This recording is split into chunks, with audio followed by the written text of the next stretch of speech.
Friends, कैसे आप सब। तो डियर, आज का जो क्लास है ये हम लोगों का क्लास 7 का चैप्टर 8 है, ईश्वर से अनुराग। और इस क्लास में जो है हम लोग एमसीक्यू करने वाले हैं आज के क्लास में। और देखिएगा, इस चैप्टर बहुत इंपॉर्टेंट है, बहुत सारे क्वेश्चन इसमें राइज होता है। हम लोग स्टार्ट करते हैं डियर आज का क्लास। पहला क्वेश्चन देखिए कि अहोम समाज कुलों में विभाजित था जिन्हें कहा जाता है खेल, मेल, बेल और सेल। तो इसको हम लोग खेल कहते हैं, ठीक है। मतलब अहोम समाज जो है ना, ये अलग अलग कुलों में जो है विभाजित था और उसे हम लोग खेल कहते हैं। तो आंसर ए करेक्ट आंसर हो जाएगा।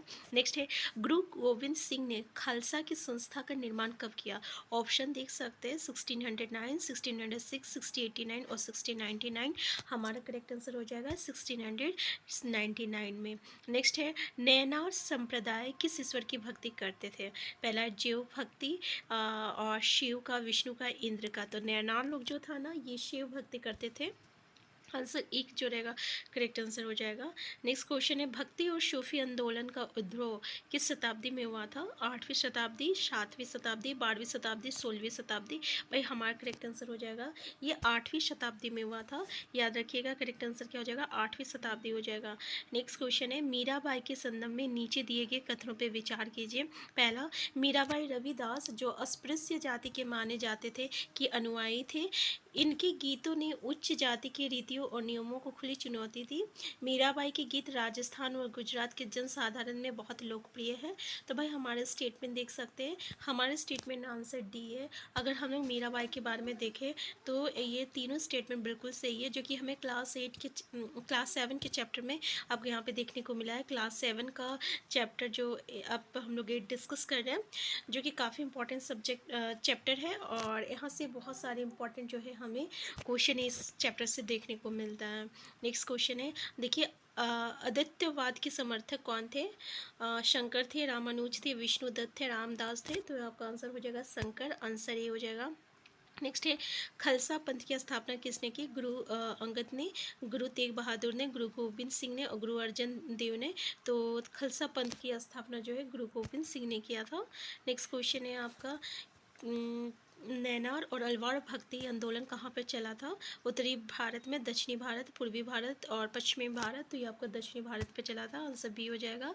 नेक्स्ट है, नीचे दिए गए स्थानों में से कौन सा गुरु नानक का जन्म स्थान था। अमृतसर, तलवंडी, नांदेड़, पटना साहिब। तो तलवंडी याद रखिएगा, आंसर बी हो जाएगा। नेक्स्ट क्वेश्चन है आपका कि अलवार किस ईश्वर की भक्ति करते थे। वैष्णव भक्ति, शिव भक्ति और विष्णु भक्ति, इंद्र भक्ति। तो ये लोग वैष्णव भक्ति करते थे, आंसर ई हो जाएगा आपका करेक्ट आंसर। नेक्स्ट है, कबीर के संदर्भ में नीचे दिए गए कथनों में कौन सा कथन सत्य है। पहला, इनके उपदेशों में ब्रह्मवादी हिंदू धर्म और इस्लाम दोनों के ब्रह्म आडंबर पूर्ण पूजा की सभी प्रारूपों का मजाक उड़ाया गया है। नेक्स्ट है, कबीर के काव्य की भाषा संस्कृत थी। तीसरा, कबीर निराकार ईश्वर में विश्वास रखते थे। तो देखिए हमारा स्टेटमेंट क्या क्या बोला है इसमें से कि कौन कौन सा सही है। तो अगर हम लोग देखें तो इनके उपदेशों में ब्राह्मणवादी हिंदू धर्म और इस्लाम दोनों के ब्रह आडंबरपुर पूजा के सभी प्रारूपों का मजाक उड़ाया गया था। और दूसरा क्या बोल रहा कि कबीर की काव्य की भाषा जो है संस्कृत थी और कबीर जो है निराकार ईश्वर में विश्वास रखते थे। हमारा पहला और तीसरा स्टेटमेंट जो है बिल्कुल सही रहेगा, तो आंसर बी जो रहेगा ये इसका करेक्ट आंसर हो जाएगा। नेक्स्ट क्वेश्चन है, अलवार किस ईश्वर की भक्ति करते थे। वैष्णव भक्ति, शिव भक्ति, विष्णु भक्ति और आपका इंद्र का। तो ये आपका विष्णु भक्ति करते थे। नेक्स्ट क्वेश्चन है आपका देखिए यहाँ पे कि 1606 ईस्वी में किसे मृत्यु दंड देने का आदेश दिया गया था। गुरु तेग बहादुर, गुरु अर्जन, गुरु नानक और गुरु गोविंद सिंह। तो आंसर बी हो जाएगा आपका, गुरु अर्जन सिंह को जो है। नेक्स्ट है, सिखों के पवित्र ग्रंथ गुरु ग्रंथ साहिब में किन सूफी संतों एवं गुरुओं की वाणी को जोड़ा गया है। शेख फरीद, संत कबीर, भक्त नामदेव और गुरु तेग बहादुर। तो हमारा करेक्ट आंसर क्या हो जाएगा, हमारा करेक्ट आंसर क्या हो जाएगा आपका, ये सभी नामों को जोड़ा गया है, ठीक है।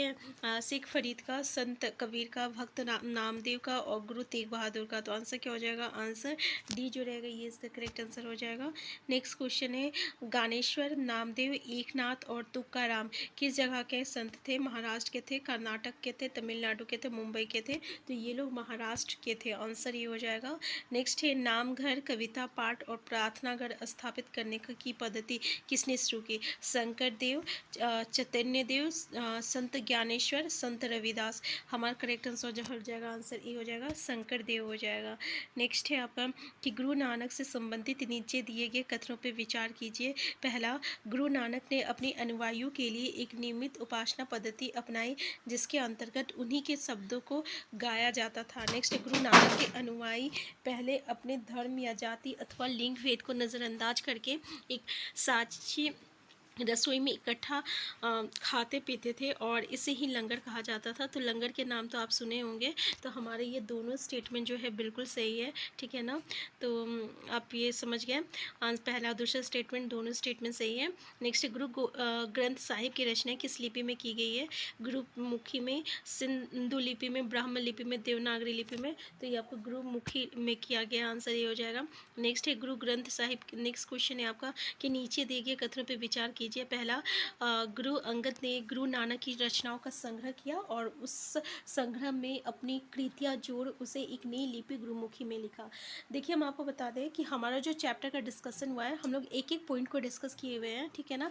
और यहाँ पे बहुत अच्छे तरीके से डिस्कस किए हुए हैं और यहाँ पे सिर्फ एमसीक्यू कर रहे हैं, तो इसलिए हम लोग यहाँ पे ज़्यादा टाइम वेस्ट नहीं करते और चैप्टर में जो है अच्छे से वहाँ पे हम लोग डिस्कस कर रहे हैं। और चैप्टर को एक बार करना बहुत ज़रूरी है क्योंकि हमारा स्टेटमेंट बेस्ड क्वेश्चन आता है, ठीक है। तो उसके लिए एक बार चैप्टर आप ज़रूर देख लीजिएगा। नेक्स्ट है, गुरु रामदास के 3 उत्तराधिकारियों ने अपने रचनाएँ नामक नाम से लिखी। और यहाँ पर जो भी क्वेश्चन है इसी चैप्टर से रिलेटेड है आपका, ठीक है। तो यहाँ पे देखिए, 3 उत्तराधिकारियों ने अपनी रचनाएँ नामक नाम से नानक नाम से लिखिए। हमारा कौन सा स्टेटमेंट सही है? तो अगर देखिए इसमें कथनों पे विचार कीजिए तो कि रचनाओं का संग्रह किया और उस संग्रह ने अपनी कृतियाँ जोड़ उसे एक नई लिपि गुरुमुखी में लिखा। ये स्टेटमेंट तो बिल्कुल सही है, लेकिन यहाँ पे जो है ना, गुरु रामदास के 3 उत्तराधिकारियों ने अपनी रचनाएं नानक नाम से लिखी, ये स्टेटमेंट जो है ये आपका गलत स्टेटमेंट है। तो आंसर 2 जो रहेगा करेक्ट आंसर हो जाएगा। नेक्स्ट है, नीचे दी गई रचनाओं में से कौन से सूरदास के द्वारा रचित है? शूरसागर, सुरसावली, साहित्य लहरी। तो हमारा आंसर क्या हो जाएगा? हमारा आंसर जो है ये तीनों जो है आपका लिखा गया है, याद रखिएगा। शूरसागर, सुरसारावली और साहित्य लहरी, ये जो है आपका सूरदास के द्वारा रचित है। नेक्स्ट है, अमृतसर शहर का नाम जिस सरोवर के नाम पर पड़ा है उसका निर्माण किसने किया था? गुरु रामदास ने, गुरु अर्जन देव ने, गुरु गोविंद सिंह ने और गुरु नानक ने। तो उसका जो है किसने किया था निर्माण? गुरु रामदास ने किया था। नेक्स्ट है, गुरु नानक द्वारा स्थापित धर्मशाला क्या था? यात्रियों के लिए आराम करने की जगह था, यह सभी जातियों धर्म की स्त्री एवं पुरुष के लिए भोजन की जगह था, यह आपका पशु एवं पक्षियों के लिए पानी पीने की जगह था, उपासना एवं धार्मिक कार्यों के लिए जगह था। तो आंसर डी हो जाएगा हमारा कि उपासना एवं धार्मिक कार्यों के लिए जगह था। नेक्स्ट है, 16वीं शताब्दी के चैतन्य देव का संबंध किस जगह से था? बंगाल का, तमिलनाडु, केरल और महाराष्ट्र। तो भाई हमारा आंसर क्या हो जाएगा? बंगाल हो जाएगा। याद रखिएगा कि 16वीं शताब्दी के चैतन्य देव का संबंध जो है आपका बंगाल से था। नेक्स्ट क्वेश्चन है, गुरु नानक के उत्तराधिकारी कौन थे? गुरु अर्जन देव, गुरु रामदास, गुरु अंगद। तो इनके जो उत्तराधिकारी थे ये गुरु अंगद थे, आंसर डी हो जाएगा। नेक्स्ट है, संग्राम साह की उपाधि किसने धारण की थी? गोंड राजा अमनदास ने, रमनदास, रामदास और अमित दास। तो हमारा आंसर हो जाएगा संग्राम साह की उपाधि जो है गोंड राजा अमनदास ने किया था। तो देखिए, इस चैप्टर से और भी बहुत सारे हमारा क्वेश्चन है, तो आज की क्लास हम यहीं तक रखते हैं। इससे आगे का क्वेश्चन जो हम लोग नेक्स्ट क्लास में डिस्कस करेंगे। अगर चैनल में नए हैं, चैनल को सब्सक्राइब कर लीजिएगा और पसंद आएगा तो प्लीज़ लाइक शेयर करना मत भूलिएगा। Thank you.